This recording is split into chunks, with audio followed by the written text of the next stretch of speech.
Tô de volta com a segunda parte da categoria de melhor filme. E sim, esse é o último vídeo da série sobre o Oscar 2022. A gente pode chorar e esperar a próxima temporada de premiações, porque a cerimônia do Oscar acontece agora no domingo, dia 27 de março, e até lá dá tempo de sobra para você assistir os outros vídeos que estão aqui na playlist do Oscar 2022. E claro, aproveita para se inscrever aqui no canal e acompanhar que sempre tem vídeo novo por aqui, beleza? Vamos então para os filmes que estão indicados nessa categoria. Lá no primeiro vídeo, que você pode assistir clicando aqui, eu falei sobre Coda no Ritmo do Coração, Drive My Car, Amor Sublime Amor, Duna e Ataque dos Cães.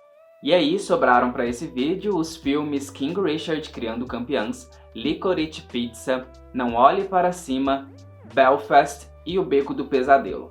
O filme King Richard Criando Campeãs conta a história de vida das tenistas Serena e Venus Williams. Na verdade, conta muito mais sobre o pai delas, que aqui é interpretado pelo Will Smith, e como ele desenvolveu todo esse projeto de transformar as filhas em excelentes esportistas. É um filme que permanece no óbvio. Não existem escolhas criativas diferentes ou mais ousadas com relação a outros filmes biográficos. E é aí que King Richard acaba mantendo tudo dentro de uma zona de conforto. Isso é um problema? Não, porque a história é massa e mesmo sendo um filme onde a gente já sabe o que acontece no final, ainda gera expectativa. Não é um roteiro incrível, mas traz o suficiente para que a gente se envolva com os personagens. O Will Smith e as atrizes que fazem as filhas dele estão muito bem interpretando esses papéis, mas o destaque para mim é a Aunjanue Ellis, que faz o papel da mãe, porque sempre que ela está em cena consegue roubar a atenção mesmo estando em silêncio.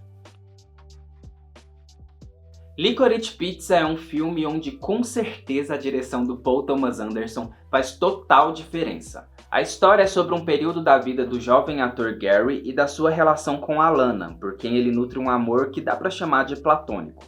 Ela tem 25 anos e ele 15, o que pra ela é um claro argumento de que eles só vão ser amigos, e pra ele é meio que um desafio de conquistar seu primeiro amor. É uma história que passa uma sensação bem leve e agradável de assistir. Mesmo a narrativa sendo morna, a gente tem personagens interessantes e que trazem essa energia da adolescência, da vontade de crescer e conquistar seu espaço. Visualmente é muito instigante, porque as escolhas estéticas colaboram com a narrativa de um jeito super massa, como por exemplo o uso de planos sequências e as ações dos personagens encaixando perfeitamente com a iluminação, o movimento da câmera e adicionando informação à história. Eu sinto que esse é um filme de personagem, porque os dois principais têm bastante carisma, o filme existe em função deles, e como a trama é um pouco solta, sem uma estrutura muito formal, isso acaba sendo reforçado. Eu gosto de Licorice Pizza, mas não acredito que seja um filme memorável. Não Olhe Para Cima foi um dos filmes mais comentados no final de 2021. Com uma trama cheia de críticas ácidas com relação à política, sociedade e à credibilidade da ciência e informação, a gente assiste a um grupo de cientistas que tenta convencer a humanidade de que um meteoro destruirá a Terra em poucos meses. Por mais que fale de um assunto fictício, as situações usadas lembram muito fatos que aconteceram na vida real, principalmente nesses anos pandêmicos. Isso gera identificação entre o público e a narrativa, o que justifica o sucesso de Não Olhe Para Cima. Um dos pontos positivos do filme é o elenco cheio de bons atores, como Jennifer Lawrence, Leonardo DiCaprio e Meryl Streep, além do ritmo ágil e gostoso de assistir. Apesar disso, o desenvolvimento desse roteiro complexo gera uma narrativa que fica entre a bagunça e o exagero. Tem uma coisa de internalizar na estrutura do filme a velocidade da internet com memes, notícias reais ou falsas, essa pressa da informação chegar nas pessoas. De alguma forma, isso afeta a parte visual também, e é a única escolha estética que foge do comum. É sempre bom lembrar que não é um crime fazer o óbvio, desde que ele seja bem feito, e mesmo que Não Olhe Para Cima deixe a desejar no quesito criatividade de imagens ou organização da trama, compensa assistir pelas sátiras bem construídas, pela semelhança com a realidade, pela risada ou mesmo pela raiva que surge diante de situações absurdas. É um filme que traz uma vibe muito atual, caótica e apressada. Um dos meus preferidos dessa categoria é Belfast, que conta a história de vida de uma família da Irlanda do Norte na década de 1960, durante os conflitos entre protestantes e católicos. O modo como essa história é contada é muito massa, porque os fatos históricos relacionados ao conflito são, ao mesmo tempo, pano de fundo e combustível para fazer a trama seguir adiante.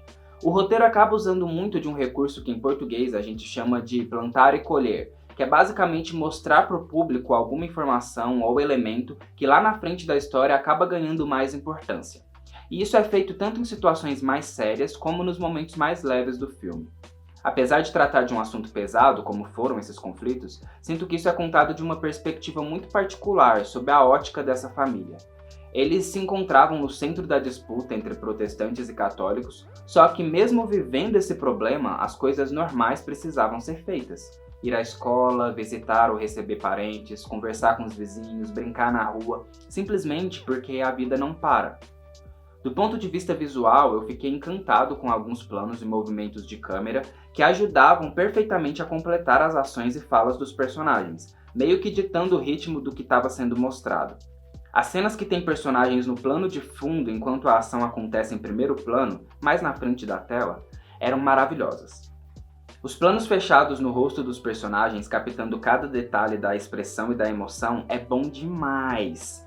E de modo geral, o trabalho do Kenneth Branagh, enquanto roteirista e diretor, precisa ser destacado. Eu li que Belfast é livremente inspirado em situações vividas pela família dele. E querendo ou não, o cuidado e a sensibilidade em contar essa história ajuda muito. Outros dois destaques são Jude Hill e Catriona Balfe. Jude interpreta o protagonista Buddy e como ele é um bom ator. É bastante expressivo e tem muito controle sobre as emoções e as falas. Vai fazer muita coisa boa ainda porque ele tem acho que 10 anos de idade, então tem uma carreira inteira pela frente. E a Catriona tá maravilhosa como a mãe do menino, de um jeito muito natural e que emociona. Eu gostaria muito que ela tivesse sido indicada a melhor atriz coadjuvante porque seria um reconhecimento merecido. Enfim, assistam Belfast porque realmente vale a pena. O último filme da categoria é O Beco do Pesadelo, que eu assisti sem muitas expectativas porque ele é um dos mais distantes na disputa pelo Oscar. A história é sobre um cara que é meio vigarista e se envolve com um grupo circense onde ele aprende a fazer truques mentais e aí começa a aplicar golpes com essa estratégia. É um filme dirigido pelo Guillermo del Toro, então é claro que tem aquela vibe misteriosa e que trabalha muito bem a iluminação em prol da narrativa. Eu poderia dizer que O Beco do Pesadelo não prometeu nada e entregou tudo, mas não chega a ser nesse nível. É um bom filme desses que a gente assiste curioso para saber o que acontece e surpreso com algumas situações. Ainda assim, repete várias fórmulas batidas de filmes desse gênero. Além disso, algumas pontas da trama ficam soltas e por mais que o espectador consiga preencher da maneira que achar melhor, fica aquela sensação de que falta algo. Mas é inegável que a visão do Guillermo sobre suas histórias é sempre surpreendente, porque ele consegue criar uma trama visualmente muito bonita e interessante. O elenco tem nomes muito fortes e fazendo bons personagens que poderiam até ser mais explorados. Destaque para Cate Blanchett, que sempre está muito bem em cena. O Beco do Pesadelo é um bom exemplo de um clichê bem trabalhado. Chegou o momento de fazer as apostas finais da categoria de melhor filme, e se você ainda não curtiu esse vídeo, já aproveita para deixar o seu like. Para fechar então, bora olhar para a categoria como um todo, porque eu acredito que 6 dos 10 indicados não tem chance de ganhar, que são Drive My Car, Duna, Amor Sublime Amor, Licorice Pizza, Não Olhe Para Cima e O Beco do Pesadelo, que estão bem distantes na disputa. Com chances de surpreender, o que eu espero que não aconteça, a gente tem King Richard criando campeãs. E os favoritos com certeza são Ataque dos Cães, Belfast e Coda no Ritmo do Coração.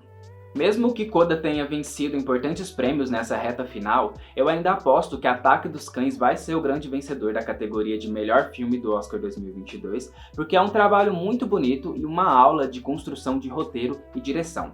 Desses favoritos, eu colocaria o Coda em terceiro lugar, porque eu ainda acredito que Belfast é um trabalho muito mais completo e interessante do ponto de vista do conjunto da obra. O vencedor da categoria de melhor filme do Oscar 2022 e todas as outras, a gente descobre durante a cerimônia de premiações no domingo. Eu encerro aqui os meus comentários e apostas sobre essa edição do Oscar, e foi muito massa gravar esses vídeos, apesar de todo o trabalho que deu. Eu espero que você continue acompanhando o canal, porque toda semana tem vídeo novo por aqui. É isso, até mais!